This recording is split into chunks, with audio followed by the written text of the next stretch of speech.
Imagine looking at your brokerage app right now. You see a glowing green number. Let's say it's $100,000 in buying power. Right. It feels solid. It feels like a physical stack of cash sitting in a vault with your name etched onto the door. Yeah, you see the number and you just assume it's yours. Exactly. But what if I told you that money doesn't actually exist in the way you think it does? Oh, it doesn't. Not at all. Like, what if that vault door is completely transparent and that balance is nothing more than a temporary algorithmic permission slip? A permission slip that the moment you actually need it the most, the algorithm is basically programmed to rip up and take away. Yeah, that is the core illusion of modern wealth. Yeah. I mean, the systems we rely on to trade, to invest, and to store our capital, they have fundamentally rewired themselves over the last decade. Which is wild to think about. It is. We are dealing with a structural mirage. So the number you see on your screen represents a calculation made during a period of relative calm. Right. It absolutely does not represent the capital you can reliably access during a severe market crisis. And that is exactly what we are decoding today. Welcome to the deep dive. We are breaking down some incredibly dense financial analysis, focusing on algorithmic permission, the concept of the liquidity mirage, and how to build a custodial firewall to protect yourself. It's a lot to unpack. It is a lot. So to start, we have to look at the very foundation of the public markets. What actually happens when you press the sell button? Because this idea of the liquidity mirage is wild to me. It's fascinating. It really is. It feels like standing in a desert, seeing this massive, deep lake in front of you. But the second you reach out with your cup to take a drink, the water instantly evaporates into thin air. Yeah, the mechanics of why that water evaporates, that comes down to the absolute dominance of low-latency, high-frequency trading firms, or HFTs. Okay. Let's look at normal, calm market conditions. Oh. These algorithmic market makers are constantly active. Just doing their thing. Right. They're providing quotes to buy and sell, which keeps the spread tight, and it makes the order book look incredibly deep. So to the average person looking at their screen, it looks like there's plenty of water in the lake. Exactly. There are thousands of buyers lined up if I want to sell. On the surface, that is what is displayed. But that liquidity is highly conditional. Conditional how? Well, these HFT firms don't just sit on one single exchange. They operate across multiple fragmented venues simultaneously. Oh, I see. And to protect their capital, they deploy highly synchronized risk engines. So imagine a trade hits one primary platform. Like what? For instance, a Treasury futures contract on the Chicago Mercantile Exchange, the CME. Okay, got it. In a fraction of a millisecond, low-latency arbitrageurs detect that a transaction has occurred. Wait, let's pause on the speed here because we aren't talking about a guy on a trading floor yelling into a phone anymore. No, those days are long gone. Right, we are talking about fiber optic cables and microwaves making decisions in microseconds. Completely automated. It's in time frames that are entirely imperceptible to humans. Wow. So the moment those algorithms detect that trade on the CME, they automatically and instantly cancel all their resting limit orders across every other related platform. Like all at once? All at once. So on platforms like the BrokerTec Cash Market, they just vanish. Why do they do that, though? Why pull everything? They do this to avoid adverse selection. Okay, let's break that down. Adverse selection. Yeah, think of adverse selection like offering to buy a car for $10,000, but a split second before the seller shakes your hand, a news report comes out saying that car's engine is defective. Oh, man. Yeah, you would want to pull your offer immediately. Exactly. You wouldn't buy it. The HFT algorithms are doing that millions of times a second to avoid being caught on the wrong side of a sudden price move. Which means the true liquidity, right? The actual amount of buyers available to me, it isn't the massive total volume I originally saw displayed across all those different order books. Not at all. The remaining volume that I thought was there just vanished before my order could even physically travel down the fiber optic cable to the next matching engine. Yeah, the display books simply empty out. Just totally empty. Right.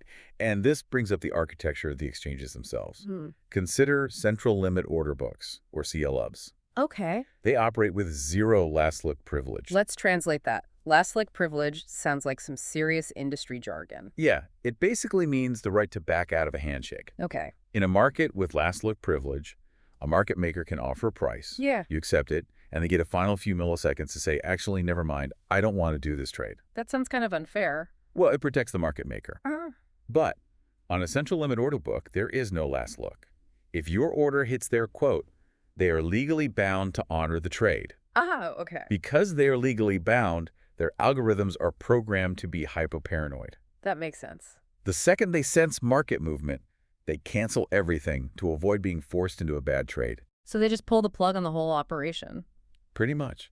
Alternatively, look at electronic communication networks, ECNs. They suffer from a different issue called, quote, stuffing, where algorithms flood the system with millions of orders they fully intend to cancel anyway. Wait, why would they do that? Purely to create phantom depth or to slow down competitors by clogging up the feed. That is just wild. And this isn't just a theoretical problem for quants in a lab either, right? I mean, we can look at the flash crash of May 6, 2010. Oh, absolutely. That event exposed the terrifying reality of this market structure. The Dow Jones dropped, what, nearly 1,000 points in a matter of minutes? Yeah, almost 1,000 points. And subsequent investigations by the CFTC and the SEC revealed the culprit wasn't a fundamental economic disaster. Right. The world wasn't actually ending. No, it was an algorithmic feedback loop. So what actually kicked it off? A single large sell order was placed in the E-mini S&P futures market. The high-frequency trading algorithms detected the massive volume, they panicked, and they rapidly pulled their quotes. Just like we were talking about. Exactly. They flipped from providing liquidity to aggressively selling, and the market's internal plumbing completely break down. So the exit door shrank from the size of a garage down to a keyhole in the blink of an eye. Precisely. But let's bring this down to the ground level, For someone listening right now who just buys ETFs in their retirement account, or maybe they occasionally buy a few tech stocks on their phone. Sure. How does this fragility actually bleed into their personal retail account? It bleeds directly into the margin systems running those retail accounts. Really? Yeah. I mean, the public markets rely on algorithms that vanish at the first sign of trouble, right? Right. Well, brokerage apps use their own algorithms to manage your personal risk. Okay. That $100,000 buying power we mentioned at the start of the deep dive. The green number on the screen. Yeah. That is calculated dynamically. I have to push back a little here, though. Okay, go ahead. Because brokers are heavily regulated, SEC rules require them to hold significant capital. So how can my buying power just disappear if the broker is legally required to be solvent and compliant? That's a great question. But the broker's solvency is exactly why your buying power disappears. Wait, what? Their risk engine is designed to protect the house, not the client. Oh, wow. Okay. Brokerage platforms use dynamic margin calculation. They assess your portfolio's risk in real time based on current market volatility, how concentrated your assets are, and how correlated they are to each other. They're constantly running the numbers on you. Constantly. During long stretches of a bull market, when everything is calm, the algorithms look at the low volatility and they mechanically reduce your margin requirements. Meaning They give you more buying power. which makes people feel incredibly wealthy. I mean, they look at their app, they see massive excess liquidity, and naturally they borrow against their portfolios to buy more stock or, fund their lifestyle. And that behavior perfectly illustrates economist Hyman Minsky's instability hypothesis. Oh, Minsky, right. Minsky argued that prolonged periods of economic stability naturally incentivize the expansion of speculative debt-fueled leverage. Because people get complacent. Exactly. The safer the market feels, the more rope the broker gives you to hang yourself. Stability breeds instability. Yes. So we have a generation of retail and institutional investors alike loaded up on leverage because the algorithm said it was safe. Yep. Then the market condition changes. We get a geopolitical shock or a bad inflation print, and volatility spikes. What happens to the math then? The math becomes a mechanized trap. Okay, lay it out for us. When volatility spikes, the broker's risk engine automatically and instantly increases your margin requirement. So it's demanding more money. It demands more collateral to maintain the exact same positions. But because the market is panicking, the value of the stocks you hold as collateral is plunging at the exact same time. Oh, that is a vicious dual contraction. My required margin goes up, demanding more cash, while my collateral value goes down, providing less coverage. Yes, and the moment those two lines cross, you don't get a polite phone call from a broker asking you to wire more funds by Friday. Like the old movies. Right, no. It triggers an automatic liquidation protocol. The broker's mechanical engine takes complete control of your account and starts firing market sell orders into the public exchanges. And those orders are flying into the exact same order books we just talked about earlier. The ones where the high-frequency trading algorithms have already canceled their quotes and evaporated the liquidity. You got it. The result is a cascading, self-reinforcing sell-off. A doom loop. Exactly. The forced liquidations hit a thinning market, which depresses asset valuations even further. That further drop in price spikes volatility again, which triggers the margin engines to liquidate even more accounts. Man, that is brutal. It exposes the fatal flaw in strategies favored by high net worth individuals too, like the buy, borrow, die loop. Buy, borrow, die. That's where they pledge a massive portfolio of equity or crypto as collateral for low-interest cash loans, right? So they never have to actually sell and pay capital gains taxes. That's the one. They just live off the borrowed cash. Right. But they assume continuous market appreciation and infinite liquidity. Which we now know is a mirage. Exactly, because large blocks of equity are structurally illiquid. If a systemic shock forces a margin engine to liquidate millions of pledged shares, it instantly breaks the thin spot market. And the paper valuation just evaporates into the void. Completely. We also have to look at how passive indexation pours gasoline on this fire. I mean, over 50% of U.S. equity is now held in cap-weighted index funds. It's a massive shift. People are just blindly auto-investing every paycheck into the S&P 500. Capital is being allocated purely based on how big a company already is, not based on active analysis of its cash flow or its actual fundamental value. And the concentration risk there is staggering. I mean, currently about 8 cents of every single dollar entering a standard S&P 500 cap-weighted index is funneled directly into one single company. NVIDIA. NVIDIA. The top 7 companies currently represent over 36% of a $54 trillion market cap. 36%. That is huge. It is. So as these 7 companies get more expensive, they take up a larger percentage of the index, which forces the index funds to buy even more of them regardless of the price. Right. It creates a massive upside momentum trade. But when a volatility event occurs and the trend reverses, that massive concentration unwinds. Yeah. And it creates a synchronized downside pressure unlike anything a diversified market would ever experience. Oh, man. If you're holding a dynamic margin account during that unwind, you are entirely at the mercy of immediate algorithmic liquidation. Okay, so if the public markets are an algorithmic trap and retail margin accounts are rigged to liquidate into a vacuum, the natural instinct for a lot of people is to just escape, right? Yeah. To hide in the alternative layer. That's what many try to do. Like, why not take my capital and put it into private bespoke credit funds? Yeah. Or move into decentralized finance and crypto? You know, somewhere that isn't traded millisecond to millisecond. It is the logical next step for sure. Mm. But a deeper look reveals a dangerous trap there too. Of course there is. It revolves around the myth of liquidity transformation. Mm-hmm.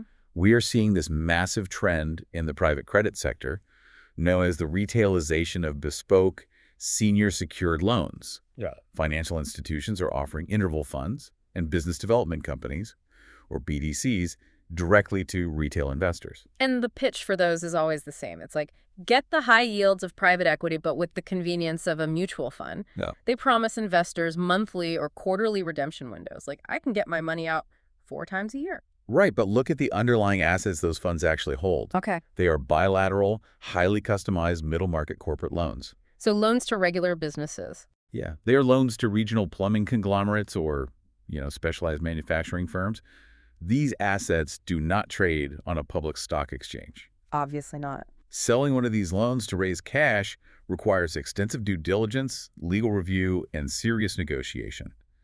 The settlement times for these assets typically range from 30 to 90 days. Okay, wait, let me make sure I'm getting this. The fund is contractually promising me, the retail investor, that I can exit my position and get cash in 30 days. Yes. But the physical asset they have to sell to actually pay me takes 90 days just to settle the paperwork. Exactly. That isn't a minor inconvenience. That is a fundamental structural mismatch. It is.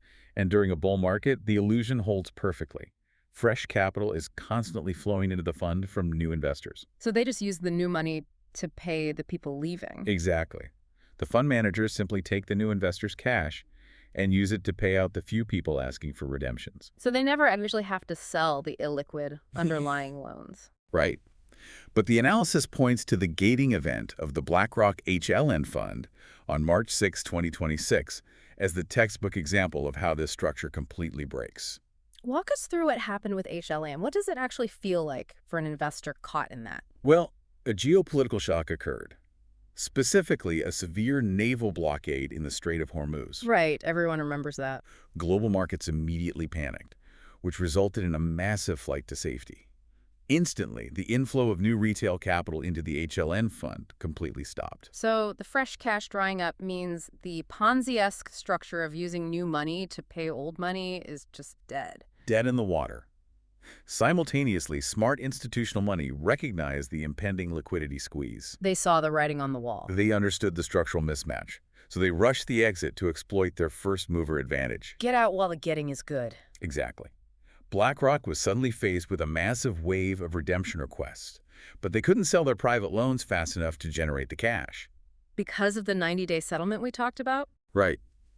To prevent a fire sale of their entire illiquid loan portfolio, they had to invoke a clause buried in the fine print. They lowered a redemption gate. Meaning they froze the exits. Yes. They capped withdrawals at roughly 5% of the fund's net asset value. That equated to about $620 million being let out. Leaving over $500 million of retail money suddenly trapped inside the fund. Over $500 million. Imagine checking your account, seeing these solid yield returns, clicking withdraw because you need the cash for a house down payment or, I don't know, a tax bill, and getting a pop-up saying, sorry, geopolitical event, your money is locked up indefinitely. It's a nightmare scenario. Public liquidity parameters, the expectation that you can get your cash whenever you want, simply cannot be sustained by private, non-traded yields during market stress. Wow. And this structural mismatch isn't confined to traditional finance either, right? The crypto space has its own version of this trap. It does. It's specifically known as the Bitcoin liquidity paradox. Okay, unpack that for us. The digital asset space is dominated by complex derivative structures, which introduces severe systemic risk. Look at corporate entities like MicroStrategy. Okay. They issue convertible senior debt to institutional investors in order to buy spot Bitcoin. Okay, let's translate convertible senior debt for a second for the listeners. Basically, they are borrowing hundreds of millions of actual US dollars, promising to pay them back with interest, and using that borrowed cash to hoard Bitcoin. Correct. And the convertible part means the lenders have the option to take company stock instead of cash later on, assuming the stock goes up. That's the basic idea. But that creates a highly leveraged, incredibly fragile corporate structure. What happens if the spot price of Bitcoin drops rapidly? The value of the asset falls. Right, but the debt is still owed in fiat currency. Hmm. The derivatives and convertible debt have massive refinancing hurdles. I mean, huge amounts of this debt are concentrated with maturities coming due between 2027 and 2029. That's right around the corner. So if the underlying asset drops, it could trigger a cascading margin call at the corporate level. Meaning a forced liquidation of billions of dollars of Bitcoin just to service the fiat debt. Which would overwhelm the spot market liquidity entirely and lock up exit channels for every single participant in the ecosystem. Okay, we have established a pretty grim picture here. It's a sobering reality. I mean, the entire financial plumbing system, from the millisecond cancellations on public exchanges to the dynamic margin traps in retail accounts to the locked gates of private credit and these derivative time bombs in crypto, it is essentially all designed to trap capital and evaporate it during a crisis. That is the function of the algorithmic permission, yes. So if the system is rigged to take back its permission, how do we survive? Like, we need a way to take our chips off the table permanently. It sounds like we need the financial equivalent of a smoke detector and a heavy-duty exhaust fan. That is the exact conceptual framework required. Oh, really? Yeah. To survive, market participants must completely abandon discretionary wealth management. Like relying on your gut or your emotions to decide when to sell? Exactly. You have to stop doing that and implement a mechanical extraction system, or an MES. The defining feature of an MES is that it must be non-discretionary and programmatic. Like literal physical hazard mitigation in a building. Precisely the comparison used in the research. Oh, nice. Consider the Los Angeles Department of Building and Safety Methane Code, specifically Ordinance 1805790. Okay, bringing in the building codes, I like it. In zones with high underground methane risk, commercial buildings are legally required to install automated blowers. Okay. These blowers don't wait for someone to smell gas. They automatically achieve a complete change of air under the building's gravel blanket every 20 minutes. Just constantly flushing the system. Right. Or look at the National Building Code SP7 for smoke extraction systems in high-rises. When a fire starts, these systems activate automatically to clear smoke and prevent explosive backdrafts. They run without any human intervention. Because if you wait for a human security guard to smell the smoke, find the key, and flip the manual switch, the building is already exploding. It's too late. So how do we translate this automated blower system to a financial trading account? In finance, your realized profits, the gains sitting in your active margin account, those are the hazardous gases. That's such a great way to put it. If you leave them sitting there, they naturally induce cognitive hubris. You see a high balance, you feel invincible, and you are psychologically incentivized to take on more speculative risk. Oh, totally. We've all been there. Right. So a financial MES hard codes a mathematical rule to extract those profits before they can ignite. The formula discussed suggests systematically extracting a minimum of 50% of your realized gains based on something called your value at risk, or VAR 99. Yes. Let's break down VAR 99 without sounding like a statistics textbook. Sure. Think of VAR 99 not as a complex math equation, but as an extreme stress test. Okay. Imagine looking at your portfolio and asking, out of 100 trading days, what is the absolute worst loss I could expect to suffer on 99 of them? Okay, so the normal bad days. Right.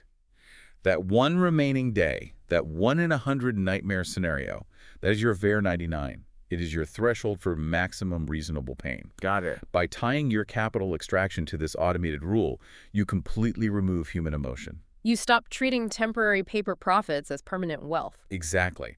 The system harvests the capital automatically and physically transfers it out of the account, ensuring that when the inevitable margin hike or flash crash happens, the algorithm cannot claw back the gains you already secured. Okay, but extracting the capital raises the final critical hurdle for me. Bushes. If you take the money out of the active market, where does it actually go? Because leaving it in cash inside the exact same brokerage account completely defeats the purpose. Oh, 100%. The margin engine still has access to it. If things go south, the broker will just seize that cash to cover your underwater stock position. Right. The extracted capital must be directed into a custodial firewall. Custodial firewall. Yes. A custodial firewall is a strict legal, operational, and technological boundary that completely isolates your assets from broker and counterparty risk. Okay, let's look at what that actually looks like in practice, both for traditional finance and, the wild west of digital assets. Sure. In the traditional world, how do you build a firewall between your money and your broker? In traditional asset management, you utilize independent third-party wrap platforms. The analysis points to infrastructure developed by the Stewart Group in collaboration with F&Z as a prime example. Okay. This structure creates a legal separation between the investment advisor making the decisions and the actual direct custody of the client assets. So the person telling you what to buy or the platform executing the trade does not physically hold the money? Exactly. Yeah. It creates a legal moat. It streamlines anti-money laundering compliance and discretionary investment management service reporting. Yeah. But most importantly, it shields your extracted assets from the brokerage's operational risks. That's the key right there. You gain the benefits of pooled independent custody, like sharper execution pricing, without ever being exposed to the broker's dynamic margin engines. Okay, that covers traditional finance. And what about in the crypto and DeFi space? Because we all know self-custody is notoriously dangerous if you aren't a cybersecurity expert. People click the wrong link and their wallets are drained in seconds. Yeah, it happens all the time. In digital assets, a legal moat isn't enough.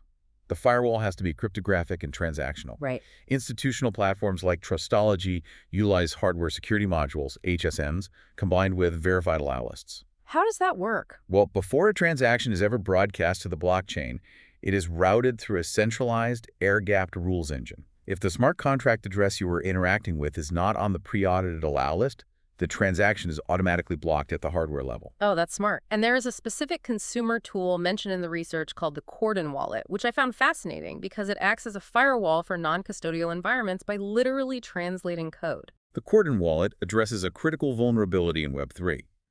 When a standard user connects their wallet to a decentralized app, the interface presents them with unreadable, raw EVM hex data.